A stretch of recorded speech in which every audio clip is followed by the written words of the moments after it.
ಕರ್ನಾಟಕದಲ್ಲಿ ಇಂದಿನ ಗರಿಷ್ಠ ಮತ್ತು ಕನಿಷ್ಠ ತಾಪಮಾನ ಎಷ್ಟು ದಾಖಲಾಗಿದೆ? ಗರಿಷ್ಠ ತಾಪಮಾನ ಕಲಬುರಗಿಯಲ್ಲಿ ಸುಮಾರು 39 ಡಿಗ್ರಿ ಸೆಲ್ಸಿಯಸ್ ದಾಖಲಾಗಿದೆ ಮತ್ತು ದಾವಣಗೆರೆಯಲ್ಲಿ ಕನಿಷ್ಠ ತಾಪಮಾನ ದಾಖಲಾಗಿದೆ. ಕೆಲವು ದಿನಗಳಲ್ಲಿ ಕರಾವಳಿ ಮತ್ತು ಮಲೆನಾಡು ಭಾಗಗಳಲ್ಲಿ ಮಳೆಯಾಗುವ ಸಾಧ್ಯತೆ ಇದೆಯೇ? ಮುಂದಿನ 4 ದಿನಗಳವರೆಗೆ ಮಾರ್ಚ್ 16ರಿಂದ ಮಾರ್ಚ್ 19ರವರೆಗೆ ಕರ್ನಾಟಕ ರಾಜ್ಯಾದ್ಯಂತ ಕೆಲವು ಕಡೆ ಹಗುರವಾಗಿ ಗುಡುಗು ಮಿಂಚು ಸಮೇತವಾಗಿ ಮಳೆಯಾಗುವ ಸಾಧ್ಯತೆ ಇದೆ ಮತ್ತು ಮಳೆಯ ಜೊತೆಗೆ ಕೆಲವೊಮ್ಮೆ ಗಾಳಿಯೂ ಕೂಡ ಹೆಚ್ಚಿಗೆ ಇರುವ ಸಾಧ್ಯತೆ ಇದೆ. ಉತ್ತರ ಕರ್ನಾಟಕ ಜಿಲ್ಲೆಗಳಲ್ಲಿ ಅಂದರೆ ಕಲಬುರಗಿ ಮತ್ತು ರಾಯಚೂರು ಪ್ರಸ್ತುತ ತಾಪಮಾನ ಎಷ್ಟೈತಿ ಸರ್?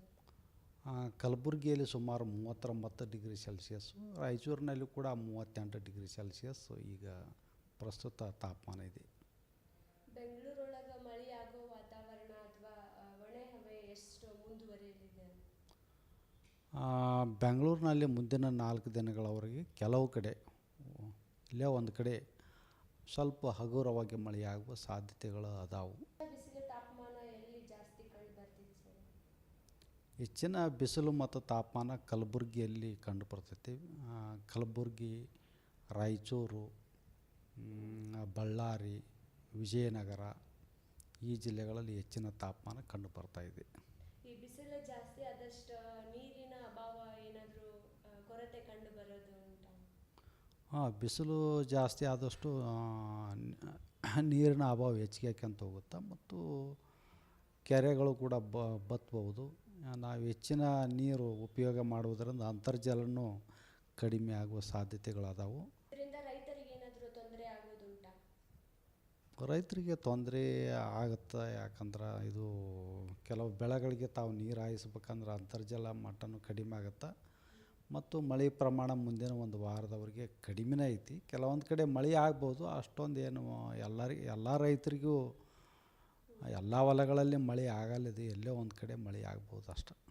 Okay sir. ಉತ್ತರ ಕರ್ನಾಟಕದಲ್ಲಿ ಈಗ 40 ಡಿಗ್ರಿ ಸೆಲ್ಸಿಯಸ್ವರೆಗೆ ತಾಪಮಾನ ಏರಿಕೆ ಆಗಿದೆ ಸರ್. ಅದರಿಂದ ಅಲ್ಲಿರೋ ಜನಗಳಿಗೆ ಏನಾದರೂ ಆರೋಗ್ಯದ ಮೇಲೆ ಪ್ರಭಾವ ಬೀರೋದು, ಆರೋಗ್ಯದಲ್ಲಿ ಏರುಪೇರಾಗೋದು? ಈ ಒಂದು ಉಷ್ಣಾಂಶ ಏರಿಕೆಯಾಗುವುದರಿಂದ ಆರೋಗ್ಯದ ಮೇಲೆ ಸಾಕಷ್ಟು ಪರಿಣಾಮ ಬೀಳ್ತೈತಿ. ಮೊದಲನೇದಾಗಿ ನಿರ್ಜಲೀಕರಣ ಅಂತ ಕರಿತೀವಿ, ಅಂದರೆ ಡಿಹೈಡ್ರೇಷನ್.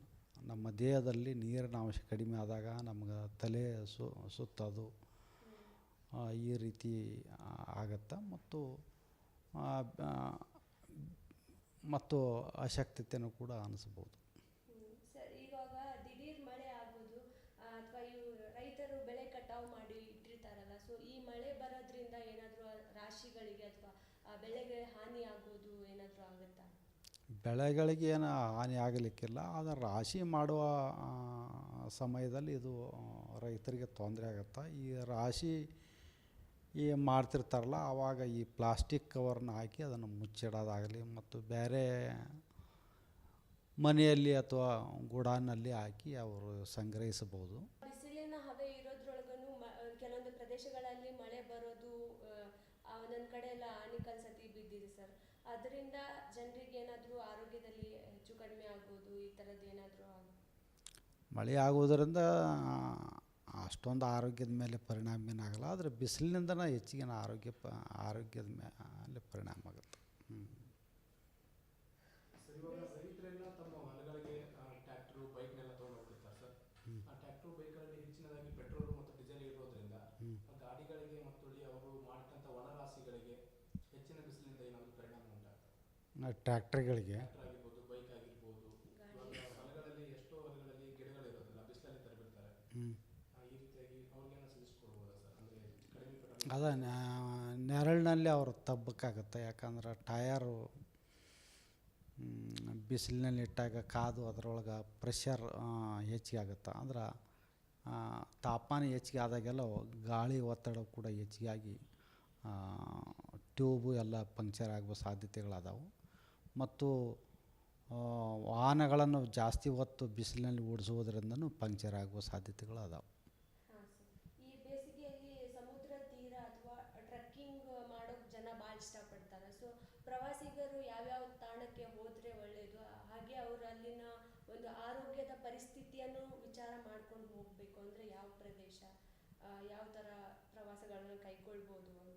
ಈಗೇನು ಪಶ್ಚಿಮ ಮತ್ತು ಪೂರ್ವ ಯಾವುದೇ ಕರಾವಳಿಯಲ್ಲಿ ಏನು ಈಗೇನು ಈ ಮುಂದಿನ ಒಂದು ವಾರದವರೆಗೆ ಯಾವುದೇ ಸೈಕ್ಲೋನ್ ಇಲ್ಲ. ಅವ್ರು ಹೋಗ್ಬೋದು, ಆದರೆ ಸಾಕಷ್ಟು ನೀರನ್ನು ಕುಡಿತಾ ಇರಬೇಕು ಮತ್ತು ಆರೋಗ್ಯದ ಕಡೆ ಹೆಚ್ಚಿನ ಗಮನ ಹರಿಸ್ಬೇಕು. ಮತ್ತು ಬಿಸಿಲಿನ ಹೊತ್ತಿನಲ್ಲಿ ನಾವು ಸಾಕಷ್ಟು ನೀರನ್ನು ಕುಡಿಬೇಕು ಮತ್ತು ಎಳನೀರು ಕುಡಿಬೇಕು ಮತ್ತು ಮಜ್ಜಿಗೆ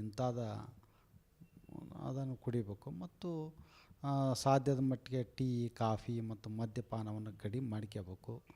ಆರೆಂಜು ಮತ್ತು ನಿಂಬೆಹಣ್ಣಿನ ಜ್ಯೂಸು ಕುಡಿಯೋದ್ರಿಂದನೂ ಇದರದ ನಮ್ಮ ಆರೋಗ್ಯವನ್ನು ಕಾಪಾಡ್ಕೋಬೋದು. ಇವಾಗ ಪ್ರವಾಸಿಗರು ಸರ್ ಭಾಳಾಗಿ ಸಮುದ್ರ ತೀರವನ್ನು ನೋಡ್ಬೇಕಂತ ಜಾಸ್ತಿ ಇಷ್ಟಪಡ್ತಾರೆ ಈ ಒಂದು ತಾಪಮಾನ ಇರುವಾಗ, ಬೇಸಿಗೆಯಲ್ಲಿ.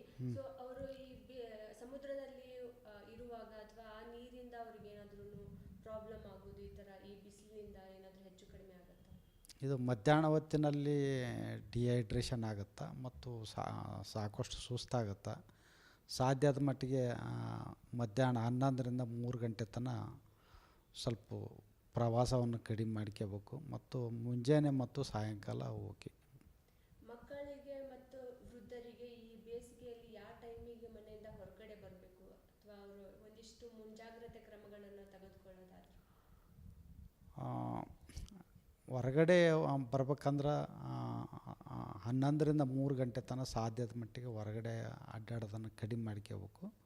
ಹೊರಗಡೆ ಹೋಗಲೇಬೇಕಾದ ಪ್ರಸಂಗದಲ್ಲಿ ನಾವು ಛತ್ರಿ ಹಿಡ್ಕೊಂಡು ಹೋಗ್ಬೇಕು ಮತ್ತು ಅದರ ಜೊತೆಗೆ ನಮ್ಮ ನೀರಿನ ಬಾಟ್ಲಿ ಒಯ್ಯೋದು ಕೂಡ ಭಾಳ ಉತ್ತಮ. ಆಗಾಗ ನೀರನ್ನು ಕುಡಿತಾ ಇರಬೇಕು. ಮಜ್ಜಿಗೆ, ನಿಂಬೆಹಣ್ಣಿನ ಜ್ಯೂಸು ಇವನ್ನೆಲ್ಲ ಕುಡಿತಾ ಇರಬೇಕು. ಸಾಕಷ್ಟು ಕಾಯಿಪಲ್ಯಗಳನ್ನು ಸೇವಿಸಬೇಕು. ಇದರಿಂದ ನಾವು ಈ ಬಿಸಿಲನ್ನು ನಿಯಂತ್ರಣಕ್ಕೆ ತೊಗೋಬೋದು ನಾವು. ಈ ಬೇಸಿಗೆಯಿಂದ ಬಚಾವ್ ಮಾಡ್ಕೊಳ್ಳೋಕ್ಕೆ ಅಥವಾ ನಮ್ಮನ್ನು ನಾವು ರಕ್ಷಣೆ ಮಾಡ್ಕೊಳ್ಳೋಕ್ಕೆ ಯಾವುದೋ ಒಂದು ಗಿಡದ ರಕ್ಷಣೆ ಒಳಿತು ಅಂತ? ಮುಖ್ಯವಾಗಿ ಬೇವಿನ ಗಿಡ ಭಾಳ ಒಳ್ಳೆಯದು. ಬೇವಿನ ಗಿಡದ ಕೆಳಗೆ ಕುಂತ್ರೆ ಸಾಕಷ್ಟು ತಂಪಾಗುತ್ತೆ. ಯಾಕಂದ್ರೆ ಅಲ್ಲಿ ಬಿಸಿಲು ಏನು ಬೀಳ್ತೈತಲ್ಲ ಅದೆಲ್ಲ ಎವಾಪ್ರೇಷನ್ ಆವಿ ಆಗೋದ್ರ ಮೂಲಕ ಅದು ತಂಪಾಗಿಡಿಸುತ್ತೆ. ಮತ್ತು ಹುಣಸೆ ಮರ, ಇಂಥ ಹೊಂಗೆ ಮರ, ಹೀಗೆ ಬೇರೆ ಬೇರೆ ಗಿಡದ ಕೆಳಗೆ ನಾವು ವಿಶ್ರಾಂತಿ ತೊಗೊಳೋದು ಒಳ್ಳೆಯದು ಮಧ್ಯಾಹ್ನ ಹೊತ್ತಿನಲ್ಲಿ. ಓಕೆ ಸರ್, ಇವಾಗ ಉತ್ತರ ಕರ್ನಾಟಕದೊಳಗೆ ತಾಪಮಾನ 40 ಸೆಲ್ಸಿಯಸ್ ಡಿಗ್ರಿ ಆಗ್ತಿದೆ ಸರ್. ಅದರಿಂದ ಹೀಟ್ ಸ್ಟ್ರೋಕ್ ಬರುವಂಥ ಚಾನ್ಸಸ್ಸು ಇದೆನಾ ಅಂತ? ಇದೆ. 40-42 ಡಿಗ್ರಿ ತನಕ ಮುಂದೆ ಬರೋ ಸಾಧ್ಯತೆಗಳದಾವು. ಇದರಿಂದ ಹೀಟ್ ಸ್ಟ್ರೋಕ್ ಆಗ್ಬೋದು. ಇವನ್ನೆಲ್ಲ ಹೀಟ್ ಸ್ಟ್ರೋಕ್ ಅವಾಯ್ಡ್ ಮಾಡ್ಬೇಕಂದ್ರೆ ನಾವು ಸಾಕಷ್ಟು ನೀರು ಕುಡಿಬೇಕು. ಮಧ್ಯಾಹ್ನ ಹೊತ್ತಿನಲ್ಲಿ ಭಾಳ ಟೈಮ್ ಹೊರಗಡೆ ಅಡ್ಡಾಡೋದನ್ನು ಕಡಿಮೆ ಮಾಡ್ಕೋಬೇಕು. ಎಲ್ಲ ಕೆಲಸಗಳನ್ನು ಮುಂಜಾನೆ ಅಥವಾ ಸಾಯಂಕಾಲ ಮಾಡೋದು ಒಳ್ಳೆಯದು. ಮಧ್ಯಾಹ್ನ ಹೊತ್ತಿನಲ್ಲಿ ಮಾಡೋದು ಕಡಿಮೆ ಮಾಡ್ಕೋಬೇಕು. ಮತ್ತು ಎಳನೀರು, ನಿಂಬೆಹಣ್ಣಿನ ಜ್ಯೂಸು ಮತ್ತು ಕಾಯಿಪಲ್ಯಗಳನ್ನು, ಇವನ್ ಸೌತೆಕಾಯಿ, ಈ ಟೈಪು ಸಲಾಡ್ ತಿನ್ನೋದ್ರಿಂದ ನಾವು ಈ ಹೀಟ್ ಕಡಿಮೆ ಮಾಡ್ಕೋಬೋದು. ಈಗ ಈ ಬೇಸಿಗೆಗಾಲದಲ್ಲಿನೂ ಕೆಲವೊಂದಿಷ್ಟು ಜನ ಮಹಿಳೆಯರು ಉಪವಾಸ ಅದು ಮಾಡ್ತಿರ್ತಾರೆ ಸರ್. ಸೊ ಅಂಥವರು ಜಂಕ್ ಫುಡ್ ಮತ್ತು ಈ ಒಂದು ನ್ಯಾಚುರಲ್ ಫುಡ್ಗೂ ಯಾವ ಥರ ಫುಡ್ನ ಫಾಲೋ ಅಪ್ ಮಾಡಬೇಕಂತ ಸರ್? ಜಂಕ್ ಫುಡ್ ತೊಗೊಳ್ಳೇಬಾರ್ದು ಮತ್ತು ಜಾಸ್ತಿ ಎಣ್ಣೆ ಪದಾರ್ಥಗಳನ್ನು ಸೇವಿಸಬಾರ್ದು. ಜಂಕ್ ಫುಡ್ ಯಾವುದೇ ತೊಗೊಳ್ಳೇಬಾರ್ದು ಈ ಬೇಸಿಗೆಯಲ್ಲಿ. ಇದು ನಮ್ಮ ಜೀರ್ಣಕ್ರಿಯೆ ಮೇಲೆ ಸಾಕಷ್ಟು ಪರಿಣಾಮ ಬಿದ್ದು ನಮ್ಮ ಆರೋಗ್ಯ ಕೆಡ್ತೈತಿ. ಓಕೆ ಸರ್, ಅದೇ ರೀತಿಯಾಗಿ ಇವಾಗ ಈ ಬೇಸಿಗೆಯಿಂದ ಚರ್ಮ ರೋಗ ಆಗಿರ್ಬೋದು, ಈ ಥರ ವೈರಸ್ಗಳು, ಜ್ವರ, ಯಾವ ಥರದ ಜ್ವರಗಳು ಈಗ ಈ ತಾಪಮಾನಕ್ಕೆ ಬರುತ್ತೆ ಅಂತ?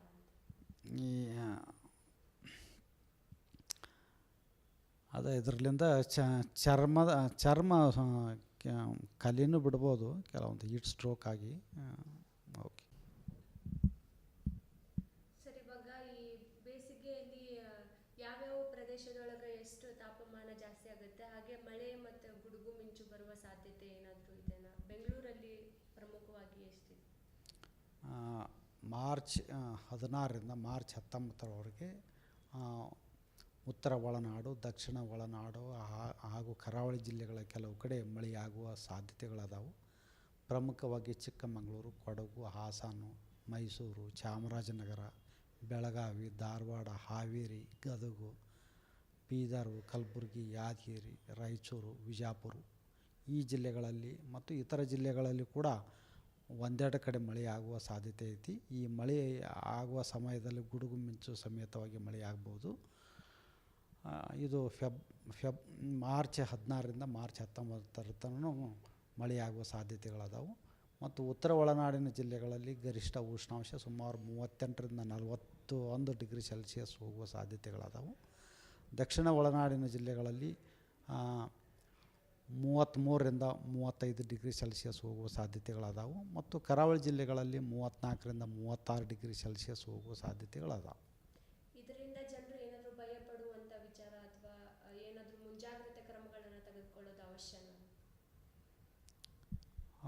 ಗುಡುಗು ಮಿಂಚು ಬರ್ಬೇಕಾಗಿತ್ತಂದ್ರೆ ಜನರು ಹೊರಗಡೆ ಹೋಗೋದನ್ನು ಕಡಿಮೆ ಮಾಡಬೇಕು. ಇದು ಭಾಳ ಮುಂಜಾಗ್ರತೆ ತೊಗೋಬೇಕಾಗತ್ತೆ. ಗುಡುಗು ಮಿಂಚು ಬಂದಾಗ ಹೊರಗಡೆ ಹೋಗೋದನ್ನು ಕಡಿಮೆ ಮಾಡಬೇಕು. ಹೊರಗಡೆ ಇದ್ದ ಸಮಯದಲ್ಲಿ ನಾವು ಹೇಳ್ಬೇಕಂದ್ರೆ ಕಾರ್ನಲ್ಲಿ ನೀವು ಕೂಡ್ಬೋದು ಮತ್ತು ಆ ಕಿಟಕಿನೂ ಮುಚ್ಚಬೇಕು. ಮತ್ತು ಕೆರೆ, ಬಾವಿ ಮತ್ತು ನೀರಿನ ವಾಟರ್ ಬಾಡೀಸ್ ಏನಿರ್ತಾವಲ್ಲ ಅಲ್ಲೆಲ್ಲ ಹತ್ತಿರ ಇರಬಾರ್ದು. ಸ್ವಿಮ್ಮಿಂಗ್ ಪೂಲ್ ಇಲ್ಲೆಲ್ಲ ಇರಬಾರ್ದು. ಮತ್ತು ಎತ್ತರ ಪ್ರದೇಶದಲ್ಲಿ ಕೂಡ ನಾವು ನಿಲ್ಲಬಾರ್ದು. ಗಿಡದ ಕೆಳಗಾಗಲಿ ಮತ್ತು ಎಲೆಕ್ಟ್ರಿಕಲ್ ಕಂಬ ಇರ್ಬೋದು ಅದರ ಪಕ್ಕದಾಗ ಹತ್ತಿರದಲ್ಲಿ ನಾವು ನಿಲ್ಲಬಾರ್ದು. ಮತ್ತು ಮನೆಯಲ್ಲಿ ಇರಬೇಕು. ಅಂದ್ರೆ ಮನೆಯಲ್ಲಿ ಅಂದರೆ ಪಕ್ಕಾ ಮನೆಯಲ್ಲಿ ಇರಬೇಕು. ಇದರಿಂದ ನಮಗೆ ಇದು ಮಿಂಚು ಬಡಿಯೋದಿಲ್ಲ. ಮತ್ತು ಮನೆಯಲ್ಲಿ ಕೂಡ ಕೆಲವೊಮ್ಮೆ ಪಾತ್ರೆಗಳನ್ನು ತೊಳೆಯೋದಾಗಲಿ ಅಥವಾ ಏನಾರ ಕಾಂಕ್ರೀಟು ಅಥವಾ ಬಿಲ್ಡಿಂಗ್ಸು ಮುಟ್ಟೋದಾಗಲಿ ಮಾಡಬಾರ್ದು. ಕೆಲವೊಮ್ಮೆ ಎಲೆಕ್ಟ್ರಿಕಲ್ ಶಾಖ ಅಲ್ಲಿ ಒಳಗೆ ಕಂಬಿಗಳ ಮೂಲಕ ಬರುವ ಸಾಧ್ಯತೆಗಳಿರ್ತಾವೆ. ಮತ್ತು ನಿಮ್ಮಲ್ಲಿ electronic equipments, laptop, computer, fridge, T V ಇವುಗಳನ್ನು ಆಫ್ ಮಾಡಬೇಕು. ಇದರಿಂದ ನಾವು ಸುರಕ್ಷಿತ ಇರ್ಬೋದು. ಅದೇ ರೀತಿಯಾಗಿ ಸರ್, ಇವಾಗ ಬೇಸಿಗೆಯಿಂದ ಮಳೆ ಬರೋದಾಗಿರ್ಬೋದು, ಅವಾಗವಾಗ ಸ್ವಲ್ಪ ವಾತಾವರಣ ಚೇಂಜ್ ಆಗ್ತಿರುತ್ತಲ್ಲ, ಇದೊಂದು ವಿಚಾರದಿಂದ ಜನರು ಇವಾಗ ಪ್ರಾಣಿಗಳನ್ನ ಸಾಕಾಣಿಕೆ ಮಾಡ್ತಿರ್ತಾರೆ, ಆಕಳು, ಕುರಿಗಳನ್ನ ಈ ಥರ ಅಂಥ ಜನರಿಗೆ ಏನಾದರೂ ಎಫೆಕ್ಟ್ ಆಗೋದು ಅಥವಾ ಮುನ್ಸೂಚನೆ ಕ್ರಮಗಳು ಆ ಪ್ರಾಣಿಗಳಿಗೆ ತಗೋಬೇಕಂತ? ಪ್ರಾಣಿಗಳಿಗೆ ಆಗ್ಬೋದು. ಎಷ್ಟೋ ಕುರಿಗಳಿಗೆ ಮಿಂಚು ಬಡಿತಿರ್ತೈತಿ. ಅವರು ಕೆಲವೊಮ್ಮೆ ಸಾಧ್ಯದ ಮಟ್ಟಿಗೆ ಅವರು ಹೊರಗಡೆ ಇರೋದು ಕಡಿಮೆ ಮಾಡ್ಕೋಬೇಕಷ್ಟೆ.